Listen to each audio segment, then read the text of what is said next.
Is this a good time to add ADUs to existing apartments, considering the limited size that are allowed in the city and state? Let's start with Chris.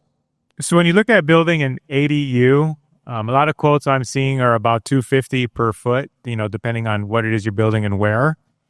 And when you take a look at the cost of a brand new ADU versus the cost of per unit in some of the cities, you have to compare the two. In many instances, it might be cheaper actually to build an ADU unit as opposed to go out and then you're looking at new purchases on buildings and what they're paying price per unit.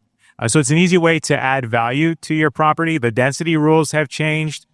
There's a new law that came into effect that I'll turn to Mike here in a second that essentially says also if you have bootleg units, that non-conforming units, now they have to be given greater consideration by the cities to bring those to be conforming.